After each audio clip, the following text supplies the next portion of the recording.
if that's the definition of life, then these kinds of issues, the gospel, are really life and death issues, because the life extends beyond the second dot.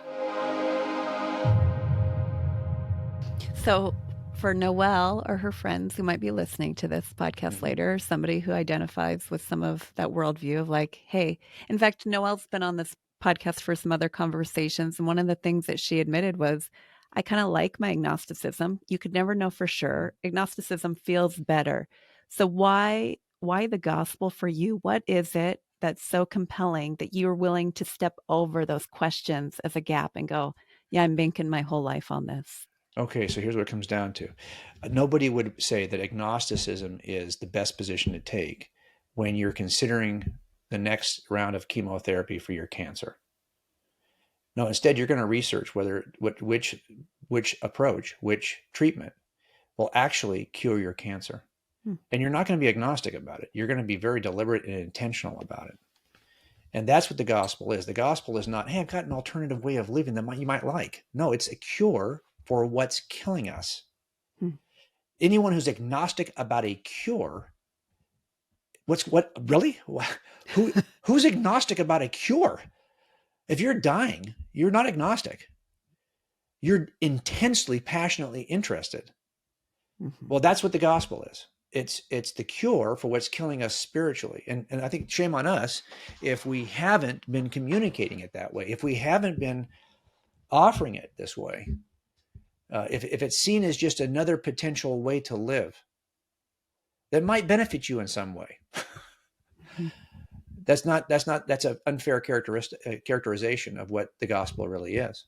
Yeah. So I think that's why agnosticism is appropriate in certain places, but this is very different. This is about, okay, you've got this huge meteor heading for your hometown, and you got to make a decision whether or not you should leave that space or not. You're not agnostic about those kinds of issues because they're life-threatening.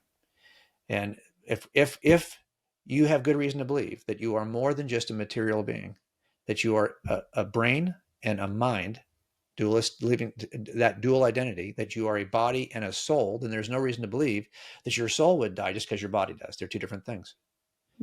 So life, the definition of life changes.